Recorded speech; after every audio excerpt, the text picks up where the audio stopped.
almost lost my life 3 weeks ago. If I didn't call the ambulance and take my ass to the hospital when I did, I wouldn't be allowed to tell you guys this story.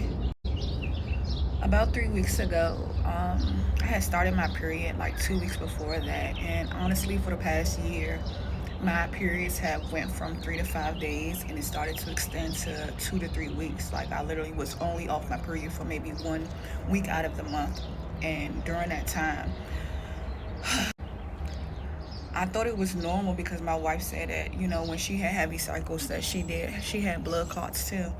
But I started having blood clots, but my blood clots were like fucking huge and so painful, excruciating pain to release them. But this month was different. Like at the end of my period, like I had stopped bleeding, I was spotting, but then I had this pain in my stomach that literally would not just go away to the point where I couldn't even get out of bed. I finally caved in and told my wife to call the ambulance because I literally could not fucking stand up. They come and get me and take me to the hospital. And while I'm in the emergency room and they start drawing blood and doing my vitals and stuff, they seen that my blood levels was a 1.9.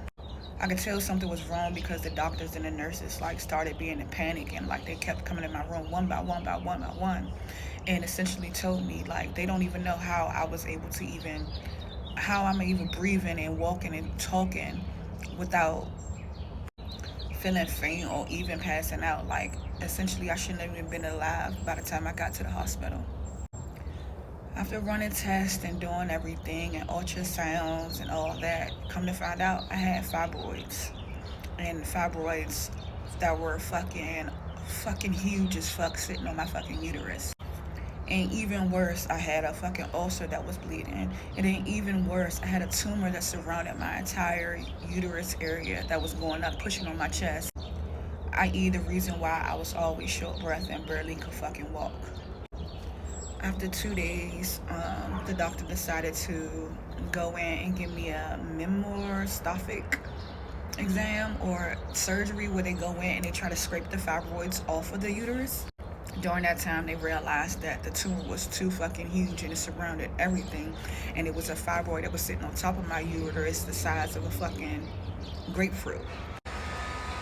Now, I know what they say that they rush women, especially black women, to get hysterectomies, but they did give me options, and I do appreciate that. They said I had one or two options where I can get the first one was like the same thing. They go in, they try to scrape and get just the fibroids out, or a total hysterectomy. At that time, and with everything that was going on, my doctor recommended that I just get the total hysterectomy because of the tumor and because of the size of the fibroid that was sitting on top of my uterus. Y'all, I never thought about a fucking hysterectomy in my life. Like, it never crossed my path, but I literally was given 24 hours to make a decision. And honestly, I was in fear of losing my life, so I told them do whatever they needed to do whatever they needed to do in order for me to live and survive. So I opted in and I told them that I'll just do the hysterectomy. I'm about 3 weeks post-op right now, and you guys can see the stitches are still there. I'm still recovering. I still feel some, muscle spasms and stuff, and like I can walk, but like I still get tired, and like my body is still recovering, it's still healing. I must say it was one of the scariest moments of my life, and if it wasn't for my wife being by my side, I think I would have crumbled and probably fucking would have just gave up. I seen a lot of videos and like was researching hysterectomies while I was in the hospital, and I don't think they forced me to do it. I don't think that was the case. I think that was something that literally had to be done, and I had to make that decision. And honestly, the way I feel now, it was actually the best thing for me personally. I'm still recovering physically and mentally. My mind is still wrapping my head around this major surgery that I just had and everything that's going on with my body, and the thought that like I legitimately can't have kids of my own. Like I'm still processing everything. That's why I haven't really been able to come on here and talk about it, because I'm still in the processing journey, and just really like yeah, all of that just fucking happened. Like, you literally would have lost your fucking life if you didn't go to the hospital.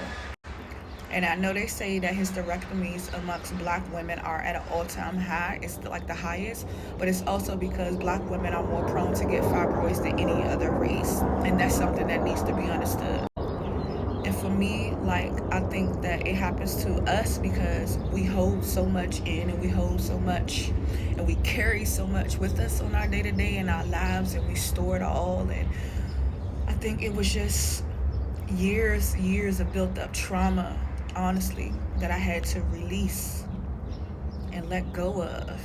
And essentially, I'm starting my second life.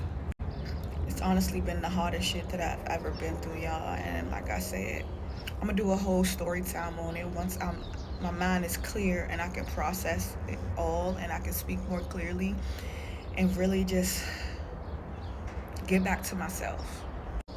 And although, like, I feel like, as a divine feminine, we're connected to our womb, and we do a lot of, we get a lot of our spirituality, not spirituality, but we get a lot of our power from within our womb. But in my mind, I had to redirect and go back and think and, understand that just because my wound is gone, that doesn't take away from who I am and the power that I do hold. It actually feels like it made me stronger.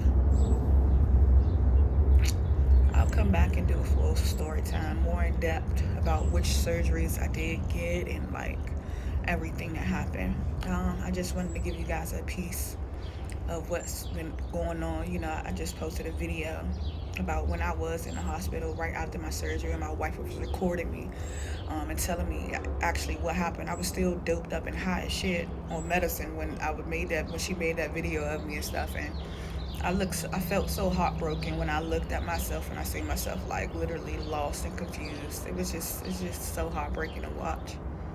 But yeah, that's my life update for right now, guys. I'll talk to you soon.